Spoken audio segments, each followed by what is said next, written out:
Hello students, today we are discuss about of math subject class 10. Given here a train travel a distance of 480 km at a uniform speed. Distance दे रखा है हमने 480 km है हमारी. If the speed had been 8 km per hour less, speed उसकी जो है 8 km per hour less कम कर दी जाती है, then it would have taken 3 hours more. तो उसको 3 hours more अधिक लगता है to cover the same distance. Same distance यानी कि 480 km. We need to find the speed of the train. तो हमें speed of the train पता करनी है और हमें इसे क्या इस सिचुएशन को क्वाड्रेटिक इक्वेशन में राइट करना है या क्वाड्रेटिक इक्वेशन बनानी है इस सिचुएशन की. तो राइट कर दिए तो speed of the train. Speed of the train क्या हो जाएगी x kilometre per hour.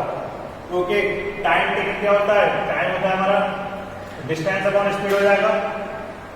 Distance दे रखा हमारा 480 किलोमीटर अपॉन x, तो ये टाइम हो गया. इन सेकंड कंडीशन में बोल रहा है if the speed 8 kilometre per hour less, speed of the train speed क्या हो गई 8 किलोमीटर कम कर दी, तो x minus 8 kilometre per hour. It also given that train will taking 3 hour more, यानी कि 3 घंटे ज्यादा लगते हैं. तो ये जगह टाइम कितना था 480 अपॉन x था प्लस 3 हो गया, तो टोटल टाइम हो गया. और डिस्टेंस क्या है? डिस्टेंस हमारी सेम है. डिस्टेंस इक्वल टू क्या हो जाएगा स्पीड इनटू टाइम. डिस्टेंस हमारी 480 किलोमीटर, स्पीड दे रखी है x माइनस 8 और टाइम कितना दे रखा है 480 अपॉन x प्लस 3. तो इसको हमें आगे सिंप्लीफाई करना है.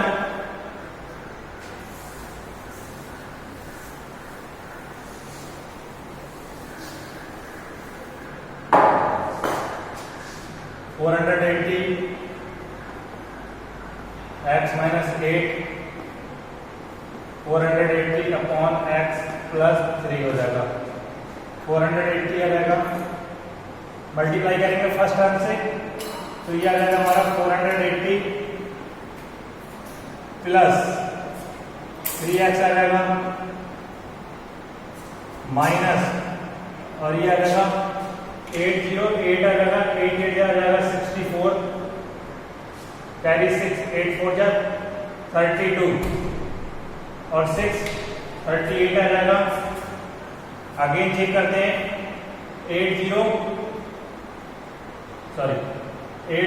हो जाएगा 88 जा 64 कैरी 6 8 4 जा 32 और 6 38 अपॉन आ जाएगा x और प्लस का आ जाएगा हमारा माइनस का 8 किया 24. अब ये वैल्यू आगे निकल गई. 480 से 480 कैंसिल हो जाएगा. एलसीएम लेंगे हम यहाँ पर 0 हो गया. एलसीएम लेंगे तो यहाँ आ जाएगा 3x² माइनस का 3840 माइनस का आ जाएगा 24x अपॉन आ जाएगा x. जब इसका एलसीएम लिया, एलसीएम लेने के बाद क्या करेंगे क्रॉस मल्टीप्लाई कर देंगे 0 हो जाएगा 3x² माइनस का 3840 माइनस का 24x. इसको राइट कर सकते हैं 3x² माइनस का 24x माइनस का 3840. This equation known as quadratic equation because हमने यहाँ डिग्री गिवन हियर 2 और इसको सिंपलीफाई कर देंगे. क्या सिंपलीफाई करेंगे 3 कॉमन ले लेंगे तो x² हो जाएगा 3 8 या 24 होता है. 3 बन जा 3 हो जाएगा 3 2 जा 6 3 8 या 24 हो जाएगा और ये आ जाएगा 0. 3 से इसको मल्टीप्लाई कर दिया तो x² माइनस का 8x माइनस का 1280 इक्वल टू आ जाएगा 0. This is the representation of a quadratic equation of this situation. Okay, next topic we explain in next video lecture. I hope you understood. Thank you and have a nice day to all.